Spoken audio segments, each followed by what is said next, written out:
Hello students, मैं राजेंद्र नेगी स्वागत करता हूं आज नई प्रश्नावली 6.5 में। तो नई प्रश्नावली 6.5 जो है ये पाइथागोरस प्रमेय पर आधारित है। ठीक है, तो सबसे पहले हम जो है पाइथागोरस प्रमेय को सिद्ध करना बताएंगे। ये प्रमेय संख्या है 6.8 और 6.9। ठीक है, तो सबसे पहले हम पाइथागोरस प्रमेय क्या होते हैं उसको सिद्ध करके दिखाएंगे, फिर जो प्रश्नावली होगी इसी पे आधारित होगी। ठीक है बच्चों, पाइथागोरस प्रमेय बहुत इम्पोर्टेंट प्रमेय है। इसके 90% चांस होते हैं एग्जाम में आने के, इसलिए एक बार समझ में नहीं आता है तो 2 बार देखिए, 3 बार अभ्यास कीजिए, 4 बार अभ्यास कीजिए और अब बहुत आसान लगेगा आपको। ठीक है बच्चों, तो शुरू करते हैं फिर पाइथागोरस प्रमेय। पाइथागोरस प्रमेय क्या होता है? एक समकोण त्रिभुज के कर्ण का वर्ग शेष 2 भुजाओं की वर्गों के योग के बराबर होता है। समकोण त्रिभुज की बात कर रहे हैं तो एक समकोण त्रिभुज बना देते हैं।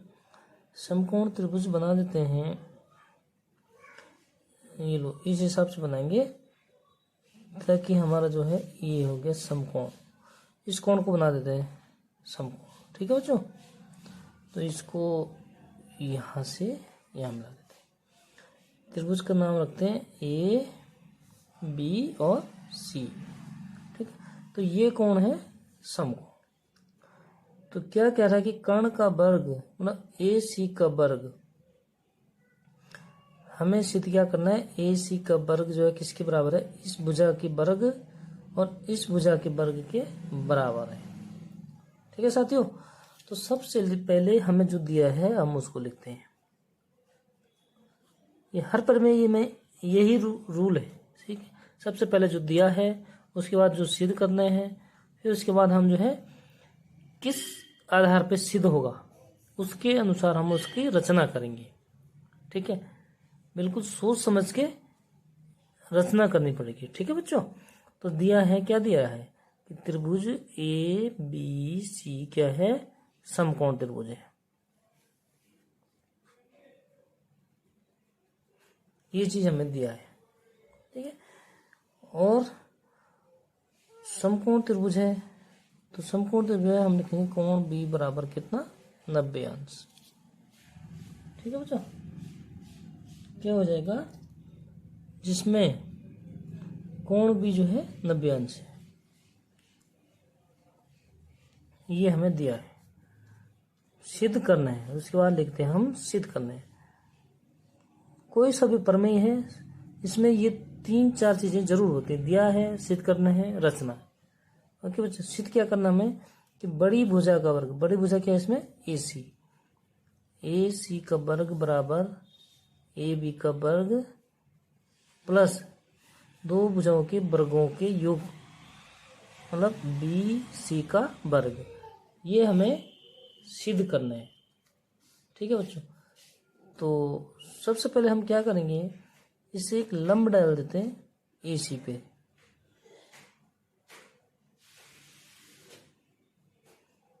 इसका नाम रख देते हैं डी। ठीक है, अगर लंब है तो लंब होगा अगर इस भुजा पे, तो ये कोण कितना हो जाता है? 90 अंश। और ये कोण भी कितना हो जाता है बच्चों? 90 अंश। ठीक है, इतना तो आप लोग जानते ही हैं। तो त्रिभुज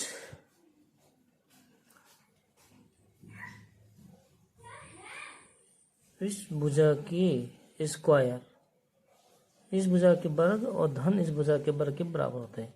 तो सबसे पहले हम क्या करते हैं, त्रिभुज ए बी डी और ए बी सी, इन त्रिभुजों को हम समरूप दिखाएंगे। ठीक है, फिर उसके बाद त्रिभुज बी डी सी त्रिभुज ए बी डी को समरूप करेंगे। ठीक है बच्चों, तो दोनों को जोड़ देते हैं, तो उस हिसाब से क्या हो जाएगा हमारा पूरा ए सी का मान। भाई ए सी का वर्ग हम तभी दिखा सकते हैं जब हम क्या करेंगे, ए डी और इसको डी सी को वर्ग करेंगे। ठीक है बच्चों, तो क्या हो गया हमारे पास? ए सी का वर्ग बराबर ए बी का वर्ग धन बी सी का वर्ग, ये हमें सिद्ध करना है। तो हम लिखेंगे पहले त्रिभुज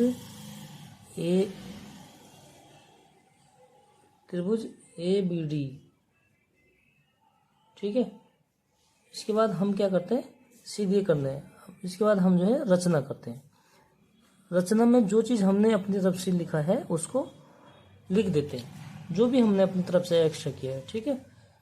तो शीर्ष बी भुजा सी,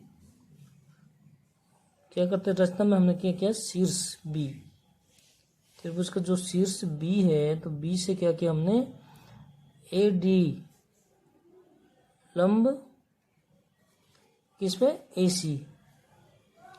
ए सी पर डाला, ठीक है।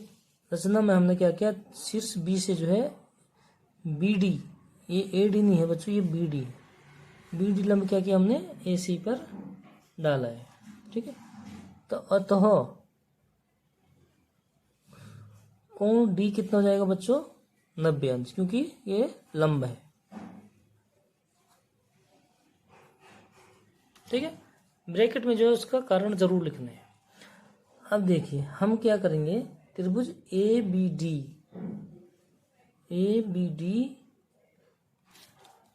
त्रिभुज ए बी डी और त्रिभुज ए बी सी, त्रिभुज ए बी सी में, ठीक है। ये दो त्रिभुज, पहले ए बी डी और ए बी सी में, ठीक है। क्या है हमारे पास, देखो ए कोण जो है छोटे त्रिभुज का भी है और बड़े कोण का भी है, मतलब ये कोण जो है उभयनिष्ठ है। तो हम लिखेंगे कोण ए बराबर कोण ए, क्या है, उभयनिष्ठ है, क्योंकि दोनों त्रिभुजों का कोण है, उसको बोलते हैं, जो कॉमन कोण होता है उसको कहते हैं उभयनिष्ठ, ठीक है बच्चों। तो ये हो गया उभयनिष्ठ। अच्छा, कोण डी कितना है, 90, और बड़े त्रिभुज में ये कोण, कौन सा कोण, बी कोण, कितना है, 90। तो हम लिख सकते हैं कोण डी बराबर कोण बी, ठीक है बच्चों। कितना है वो, 90 डिग्री। इसको लिख देते हैं समीकरण नंबर 1, इसका नाम दे देते हैं समीकरण नंबर 1, ठीक है। तो अब देखिए कोण ए बड़े त्रिभुज का और कोण ए छोटे त्रिभुज का बराबर है, कोण डी छोटी त्रिभुज का और कोण बी बड़ी त्रिभुज का क्या है, बराबर हो गए। अगर दो त्रिभुजों के दो कोण बराबर हैं तो तीसरा कोण क्या होता है, ऑटोमेटिक बराबर होता है, ठीक है बच्चों। तो हम लिखेंगे इसमें, इसलिए कोण समरूपता कसौटी से, ठीक है, समरूपता कसौटी से क्या हो जाएगा, त्रिभुज ए बी डी समरूप हो जाएगा किसका बच्चों, त्रिभुज ए बी सी का। तो ये दो त्रिभुज हमने समरूप सिद्ध कर दिए, तो इनकी क्या हो जाएगा, इनकी संगत भुजाओं का अनुपात, संगत भुजाओं का अनुपात, ये लिख रहा हूँ वैसे लिखने की जरूरत नहीं है, ठीक है। संगत भुजाओं का अनुपात क्या होगा बच्चों, अनुपात समान होगा, ठीक है। तो हम लिख सकते हैं संगत भुजाएं का अनुपात समान कर देते हैं। तो हमें इसमें क्या है, बी डी जो सिद्ध करने हैं उन्हीं भुजाओं को लेते हैं, तो इसमें बी डी की जरूरत नहीं हमें, तो हम संगत भुजाएं छोटी त्रिभुज का ले लेंगे ए डी और बड़ी त्रिभुज का ए सी, ठीक है। हम इसको संगत भुजाएं, देखो हम दो भुजाएं, दो त्रिभुज है हमारे पास, हम छोटे त्रिभुज को रफ में बनाना है ये अलग से, ठीक है बच्चों, ये फेयर में नहीं करने हैं। तो दो त्रिभुज बना देते हैं हम, पहले छोटे त्रिभुज बना देते हैं, ये बना दिए छोटे त्रिभुज, क्या है, ए कोण, और 90 अंश का कोण है वो क्या है, डी, और ये बी। बड़े त्रिभुज को भी हम इसी तरह घुमा के बनाएंगे ताकि संगत कोण के ऊपर संगत कोण आ जाए। हम उस त्रिभुज को उठा के इधर रख देंगे लोग, क्योंकि एक कोण हमारे पास 90 अंश है ही, ठीक है बच्चों। तो इसमें जो एक कोण है वो एक कोण के बराबर है, तो इसका नाम ए दे देंगे, ठीक है। कोण डी कितने हैं 90 अंश है, और बड़े त्रिभुज में 90 अंश कौन सा है बी, तो जो 90 अंश है इसको बी कर देते हैं। बाकी कौन सा कोण बच गया सी बच गया, तो सी इसको कर देते हैं। ठीक है, इस त्रिभुज को हमने इस तरह घुमा दिया ताकि संगत कोण के ऊपर संगत कोण और संगत के भुजा के ऊपर संगत भुजा आ जाए। तो ए डी ए बी के बराबर हो जाएगा, ए बी ए सी का अनुपात, ठीक है, और बी डी सी बी का अनुपात। तो हमें बी डी की जरूरत नहीं है। ठीक है बच्चों, हम तो दो भुजाओं का अनुपात लिखेंगे, किस किस का, ए डी बट्टे ए बी बराबर समानुपाती करेंगे तो ए बी बट्टे कौन सी भुजा ए सी। तो इसको हम क्या कर सकते हैं, ए बी और ए बी, यानी क्या हो जाएगा ए बी का स्क्वायर।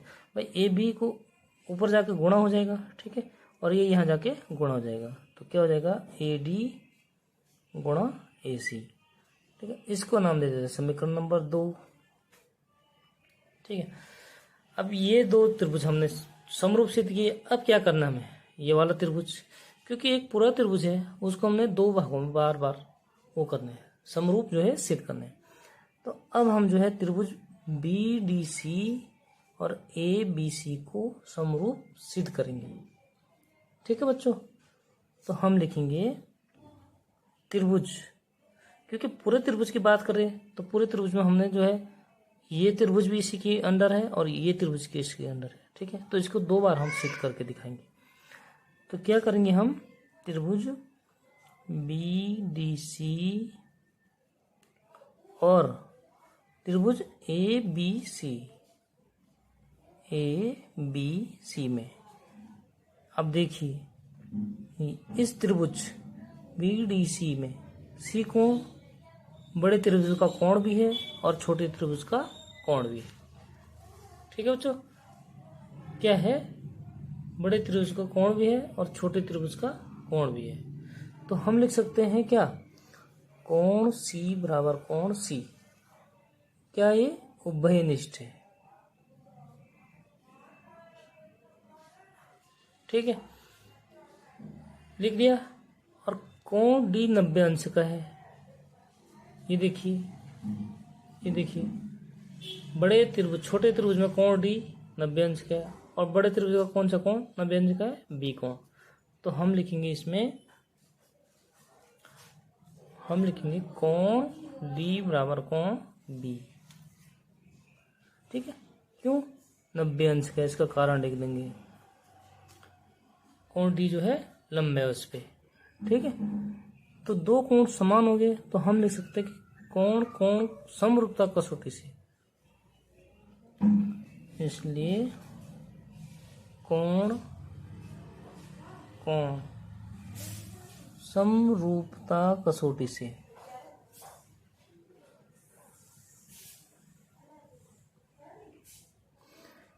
त्रिभुज कौन सा, बी डी सी और ए बी सी क्या हो जाएंगे, समरूप हो जाएंगे। ठीक है बच्चों, त्रिभुज बी डी सी समरूप हो जाएगा किसके, त्रिभुज ए बी सी की।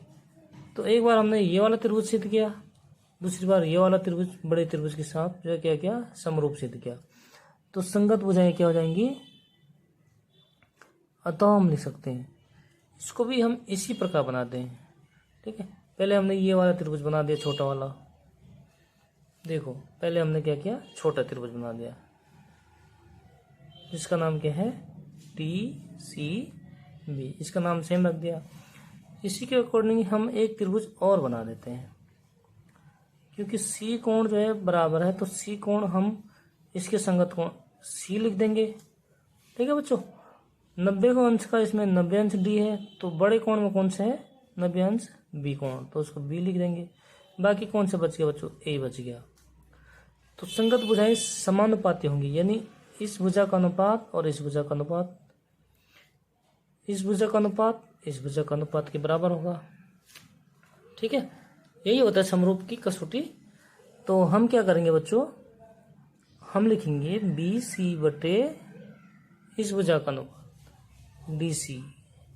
ठीक है, संगत भुजा, इसकी संगत भुजा कौन सी है, ये है। अनुपात जो है संगत भुजा के अनुपात के बराबर होगा, यानी ए सी डी सी लिख दिया बच्चों हमने, तो ए सी बटे बी सी, इसकी संगत भुजा कौन सी हो गई, बी सी हो गई। ठीक है, इसको क्या करना हमने, रफ में बनाना है, ताकि हम जो है संगत भुजा जो है लिख सकते हैं आराम से। अब देखिए हम क्या करेंगे, बी सी और बी सी, इसका ऊपर जाके क्या करेंगे, पक्षांतर करके इधर आएगा तो गुणा हो जाएगा, तो ये हो जाएगा हमारा बी सी का स्क्वायर बराबर, ये इधर बट्टे में है, ऊपर जाके क्या हो जाएगा बच्चों, गुणा हो जाएगा, तो हो जाएगा ए सी गुणा डी सी। इसका नाम दे देंगे समीकरण नंबर 3। अब देखो पूरे त्रिभुज में देखना, गौर से देखिए, हमने पहले क्या किया, छोटे त्रिभुज और बड़े त्रिभुज को, फिर छोटे त्रिभुज और बड़े त्रिभुज को समरूप सिद्ध किया। ठीक है, उसके अनुसार हमने 2 समीकरण बनाई, तो हम लिखेंगे समीकरण 2 और 3 को जोड़ देंगे। क्यों, समीकरण 2 और 3 को हम जोड़ देंगे।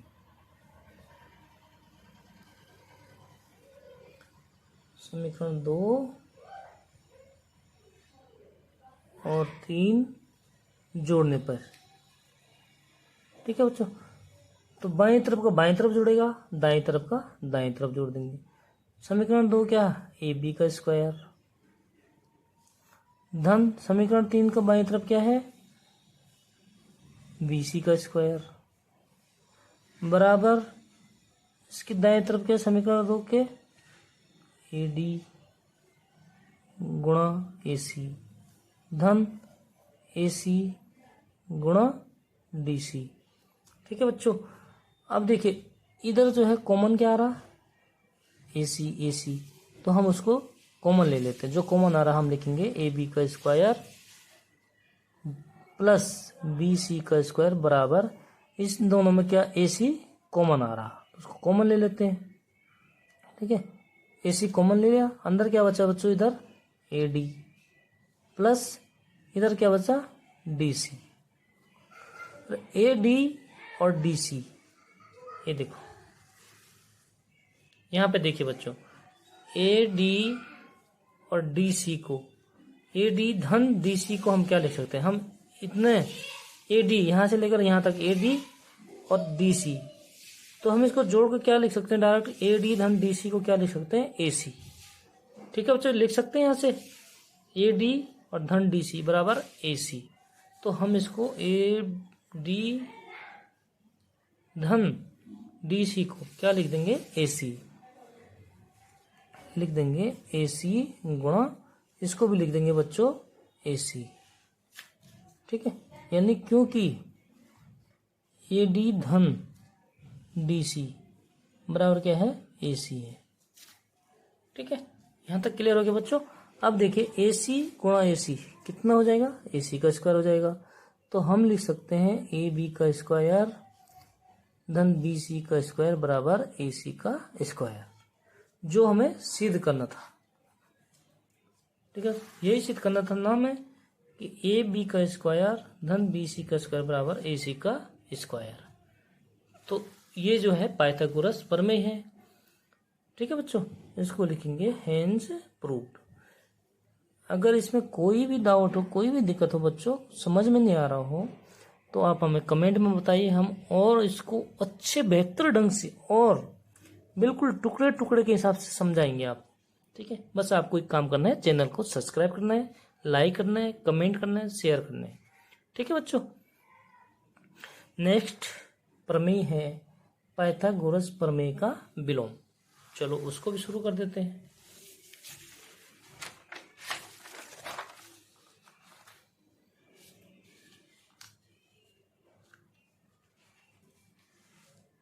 जो अगला प्रमेय हमारे पास वो है पाइथागोरस प्रमेय का विलोम। पाइथागोरस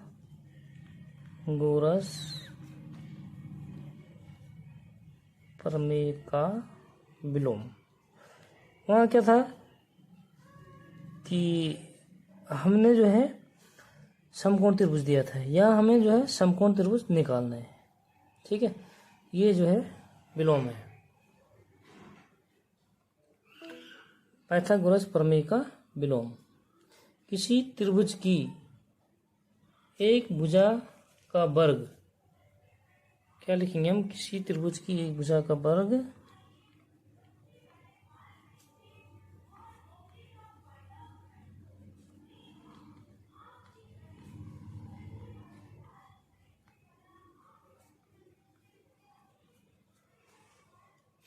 अन्य दो भुजाओं के वर्गों के योग के बराबर होता है। अन्य दो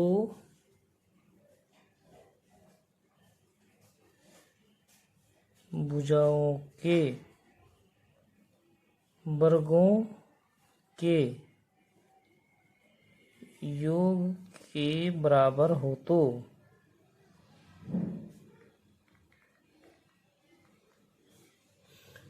योग के बराबर हो तो बड़ी भुजा के सम्मुख कोण समकोण होता है। तो क्या होता है, बड़ी भुजा के सम्मुख मतलब सामने वाला कोण, बड़ी भुजा के सम्मुख कोण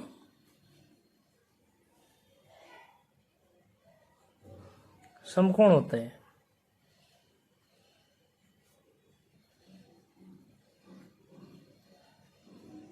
ठीक है बच्चों, तो ये है विलोम। विलोम में हमें जो है ये सिद्ध करना होता है। ठीक है, मतलब एक त्रिभुज बनाते हैं हम, फिर उसको सिद्ध करेंगे। ठीक है बच्चों, ये हमने त्रिभुज बनाया, तो त्रिभुज का नाम दे देते हैं ए, बी और सी। अच्छा, इसमें हमने क्या करना है सिद्ध, कि इस भुजा का वर्ग, किसी एक भुजा का वर्ग, बड़ी भुजा है ये, ठीक है, बड़ी भुजा का वर्ग बराबर होता है ए बी का वर्ग धन बी सी का वर्ग। तो हमें ये सिद्ध करना कि कोण बी क्या है, 90 अंश है, ये सिद्ध करना है। ठीक है, तो हम इसके बराबर सबसे पहले रचना में करते हैं। रचना में क्या करेंगे हम, कि इस भुजा के बराबर और इस भुजा के बराबर एक लंब खींचते हैं, उसका नाम दे देते हैं पी क्यू। ये रचना है। ठीक है, जिस हिसाब से हम बना रहे हैं, जिस हिसाब से खींच रहे हैं रचना में, उसी हिसाब से हमने लिखना है, उसी तरीके से। ठीक है बच्चों, और बी सी के बराबर एक भुजा कर लेते हैं, इसी लंबाई का करना है। ठीक है बच्चों, बी सी के बराबर इसका रख देते हैं क्यू आर, और इन दो भुजाओं को मिला देते हैं। ठीक है, क्यू जो है हम 90 अंश का खींचते हैं, तो हमें क्यू के हिसाब से अगर ये भुजा इस भुजा के बराबर है, ये भुजा इस भुजा के बराबर है, तो हमें सिद्ध करना है कि अगर ये 90 अंश का है तो ये भी 90 अंश का होगा। ठीक है बच्चों, ये हमें सिद्ध करना है। समझ में आया क्या सिद्ध करना है हमें इसको? ये है पाइथागोरस प्रमेय का विलोम। तो सबसे पहले हम क्या लिखते हैं, दिया है, ये हर प्रमेय में लिखना है। ठीक है बच्चों, दिया है, क्या दे रखा है कि बड़ी भुजा का स्क्वायर, ये दिया है अभी, बराबर ये बी का स्क्वायर धन बी सी का स्क्वायर, ये जो है दिया है। सिद्ध क्या करना है, सिद्ध करना है। ठीक है, इसका नाम रख देते हैं समीकरण नंबर 1। अच्छा, आगे सिद्ध करना है, सिद्ध करना है कि कोण बी बराबर 90 अंश। भाई ए सी बड़ी भुजा यही है। ठीक है बच्चों, तो इसके सामने का कोण क्या है, 90 अंश। ये क्या करना है, हमने सिद्ध करना है, मतलब समकोण है। ठीक है बच्चों, तो अब हम जो है, जो हमने रचना की, भाई ये त्रिभुज क्यों बनाया, क्योंकि हमने इसके बराबर ये भुजा बनाई, बीसी के बराबर क्यू आर भुजा बनाई, तो हमें ये सिद्ध, और 90 अंश का ये कोण बनाया। तो जब हम यह 90 अंश का कोण बनाएंगे रचना में, तभी तो हम सिद्ध कर पाएंगे कि ये भी 90 अंश का है। ठीक है बच्चों, तो इस हिसाब से करना है। तो अब देखिए रचना जो हमने अपनी तरफ से लिखा है, जोड़ा है वही, तो हमने लिखना है त्रिभुज पी क्यू आर एक समकोण त्रिभुज बनाए। क्या बनाए? एक समकोण। भाई जब समकोण बनाएंगे तभी तो हम उसको सिद्ध करेंगे कि ये भी समकोण है। ठीक है बच्चों, समकोण त्रिभुज बनाया। वो भी किस तरीके से बनाया? जिसका कोण Q, जिसका कोण Q बराबर 90 अंश। ठीक है, प्रमेय को एक बार में समझ नहीं आया क्योंकि आपका फर्स्ट टाइम है, इसलिए थोड़ा दिक्कत होगी, लेकिन आप 2-3 बार अभ्यास करेंगे तो बहुत जल्दी समझ में आ जाएगा। ठीक है बच्चों, ये कोण बनाए 90 अंश, ये हमें सिद्ध करना है कि ये इसके बराबर है, क्योंकि भुजाएं बराबर हैं। तो भुजाएं बराबर हैं, कोण बराबर सिद्ध करने हैं, तो हम क्या करेंगे? इसको सर्वागसम सिद्ध करेंगे। जब भुजाएं बराबर होंगे, तीनों कोण संगत कोण बराबर होंगे, तो तभी तो हमारा जो है क्या होगा? त्रिभुज सर्वागसम होगा। तो बच्चों आगे क्या लिखेंगे हम? तथा ए बी बराबर पी क्यू किया और बी सी बराबर क्या किया हमने? Q R. ये हमने रचना की। ठीक है, अब सिद्ध करना है हमने। इसका समीकरण नंबर, इसका नंबर दे देते 2, ये रख देते हैं 3। किससे? रचना से। ठीक है बच्चों, आगे लिखेंगे हम त्रिभुज पी क्यू आर में इस त्रिभुज से तो सिद्ध करेंगे कि ये इस त्रिभुज को, तो उसी त्रिभुज, जिस त्रिभुज को सिद्ध करते हैं उसकी बात करते हैं। त्रिभुज पी क्यू आर में क्या करेंगे? त्रिभुज पी क्यू आर में पाइथागोरस प्रमेय से, समकोण है तो पाइथागोरस प्रमेय लगता है, पाइथागोरस प्रमेय से। और जब पाइथागोरस प्रमेय लगेगा तो त्रिभुज समकोण जरूर होगा। ठीक है, तो पाइथागोरस प्रमेय से क्या करेंगे हम? पी आर का स्क्वायर बराबर पी क्यू का स्क्वायर धन क्यू आर का स्क्वायर। यही तो है पाइथागोरस प्रमेय कि कर्ण का स्क्वायर बराबर लंब का स्क्वायर धन आधार का स्क्वायर। ठीक है, यहाँ तक समझ गए। आगे देखिए, पी क्यू और क्यू आर। पी क्यू का मान हम ये भी रख सकते हैं और क्यू का आर का मान बी सी रख सकते हैं। तो हम लिखेंगे पी क्यू को क्या रखेंगे? A B. तो ए बी का स्क्वायर धन क्यू आर को बच्चों हम क्या लिखेंगे? बी सी का स्क्वायर लिख सकते हैं। किससे लिखा हमने? समीकरण 2 और 3 से। ठीक है बच्चों, आगे कारण भी लिख दिया हमने। तो क्या हो गया हमारे पास? पी आर का स्क्वायर बराबर हो गया ए बी का स्क्वायर धन बी सी का स्क्वायर। ठीक है, ये बी का स्क्वायर और धन बी सी का स्क्वायर, जो कितना दे रखा हमें? ए सी का स्क्वायर। तो हम इसको बच्चों, हम इसको ए सी का स्क्वायर लिख सकते हैं। कहाँ से? समीकरण 1 से। देखो समीकरण 1 में क्या है? ए बी का स्क्वायर धन बी सी का स्क्वायर बराबर ए सी का स्क्वायर। हमने इसको ए सी का स्क्वायर रख दिया। तो अगर ये भुजा इस भुजा के बराबर है, ये भुजा इस भुजा के बराबर है, तो ये भुजा भी हमने क्या कर दी? इस भुजा के बराबर कर दी। ठीक है, तो क्या हो गया? पी आर स्क्वायर बराबर ए सी का स्क्वायर। तो तीनों भुजाएं अगर समान होगी तो हम लिखेंगे तीनों भुजाएं क्या होगी? समान होगी। ठीक है, तो समीकरण 3, 4 और 5। समीकरण किससे? 2, 3। समीकरण 2 से ए बी बराबर पी क्यू, समीकरण 3 से बी सी बराबर क्यू आर, और समीकरण, इसका नाम दे देते हैं समीकरण नंबर 4। तो हम लिखेंगे समीकरण 2, 3 और 4 से। ठीक है, समीकरण 2, 3 और 4 से क्या हो गया? त्रिभुज ए बी सी सर्वागसम हो गई, क्योंकि तीनों संगत कोण बराबर हैं और तीनों भुजाएं बराबर हो गई, तो उसको बोलते हैं सर्वागसम।